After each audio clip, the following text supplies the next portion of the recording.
CM Revanth Reddy రేపు మహబూబ్ నగర్ లో పర్యటించనున్నారు. 1400 కోట్ల అభివృద్ధి పనులకు శంకుస్థాపన చేయనున్నారు. ఆ తర్వాత బహిరంగ సభలో పాల్గొన్నారు. సీఎం పర్యటన ఏర్పాట్లను మంత్రి వాకిటి శ్రీహరి, కాంగ్రెస్ ఎమ్మెల్యేలు పరిశీలించారు. మరిన్ని వివరాలు బాలకృష్ణ అందిస్తారు.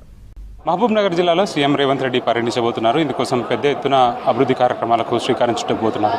అందుకు సంబంధించిన ఏర్పాట్లను మంత్రి వాకిటి శ్రీహరి అట్లాగే జిల్లా ఎమ్మెల్యేలంతా కూడా పరిశీలిస్తున్నారు. జిల్లా అధికారులంతా కూడా పరిశీలిస్తారు. ప్రోగ్రాం ఏ విధంగా ఉండబోతుంది, ఏం కార్యక్రమాలకు శంకుస్థాపన ప్రారంభమవుతుంది.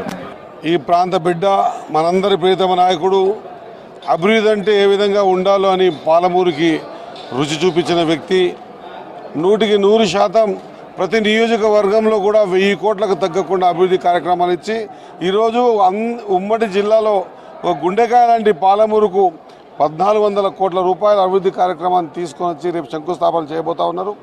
నిజంగా కూడా మనమంతా అదృష్టవంతులం. ఈ టైంలో ఉన్న ఎమ్మెల్యేలం అయితే మరీ ముఖ్యంగా అదృష్టవంతులం. ఎందుకంటే ఇంత అభివృద్ధి కార్యక్రమాలు నేను 32 ఏళ్ళ రాజకీయాలలో ఉన్నా ఎప్పుడు కూడా చూడలే. మాలాంటి మారుమూల నియోజకవర్గానికి కూడా 1000 కోట్లు, జిఎంఆర్కి కూడా 1000 కోట్లు, అభివృద్ధికి 1000 కోట్లు, ఇక్కడేమో 1400 కోట్లు. ఇట్లా ప్రతి నియోజకవర్గాన్ని విద్య పట్ల, వైద్యం పట్ల, ట్రాన్స్పోర్టేషన్, ఊర్లకు రోడ్ల పట్ల, సాగునీటి, తాగునీటి పట్ల చూపిస్తున్న శ్రద్ధ నిజంగా కూడా అజరామజరం. ఆయన్ని నాకు తెలిసినంత వరకు ఉమ్మడి పాలమూరు జిల్లా మరొక ఏదైతే రైతాంగానికి సంబంధించిన నీళ్ళ విషయంలో చరిత్రలో, భారతదేశ చరిత్రలో ఎక్కడ కూడా ఒక ప్రాజెక్ట్ తీసుకున్న తర్వాత ప్రాజెక్ట్ సంబంధించి భూమి అక్వైర్ చేసి 7 ఏళ్లకు 10 ఏళ్లకు ఇచ్చిన సందర్భాలు ఉంటే, మక్తల్నారాయణపేట కొనగల ఎత్తిపోతల పథకంలో ముందే డబ్బులు ఇచ్చి ఇప్పుడు అక్వైర్ చేసే సందర్భాన్ని చూసాం. కాబట్టి నిజంగా కూడా మేమంతా కూడా అదృష్టవంతులం. ముఖ్యంగా IIIT అనేది ఎంత ప్రెస్టీజియస్, ప్రత్యేకించి మహబూబ్ నగర్, జడ్చర్ల, దేవరకద్ర కాన్స్టిట్యూన్సీకి సంబంధించినటువంటి జ్యూరిడిక్షన్లో పట్టబోతున్నారు. దాని మోడల్ ఏ విధంగా ఉండబోతుంది, ఇది ఎంత ప్రెస్టీజియస్, విద్యార్థులకు ఎడ్యుకేషన్ పరంగా ఇది ఎంత బెనిఫిట్ కాబోతుంది?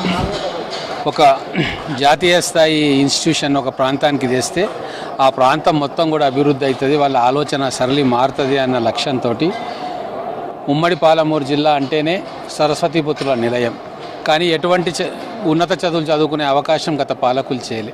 అది దృష్టిలో పెట్టుకొని ఉమ్మడి మహబూబ్ నగర్ జిల్లాకు అందరికీ కూడా అందుబాటులో ఉండేటట్టు, ముఖ్యంగా ప్రభుత్వ పాఠశాలల్లో చదువుకునే పేద విద్యార్థులకు IIT తరహా ఇంజనీరింగ్ విద్యను అందించాలని ఒక లక్ష్యంతో IIIT బాసరను ఇక్కడ IIIT మహబూబ్ నగర్గా ఈరోజు మహబూబ్ నగర్ పట్టణంలో ఆ IIITని ఏర్పాటు చేస్తూ ఉన్నారు.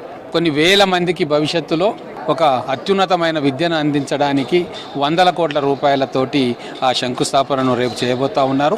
ఎన్నో సంవత్సరాలుగా ఇక్కడ ఉన్న విద్యావేత్తలు కావచ్చు, మేధావులు కావచ్చు, ఉద్యమకారులు కావచ్చు, పార్టీ నాయకులు, కార్యకర్తలు, సామాన్య ప్రజలు మా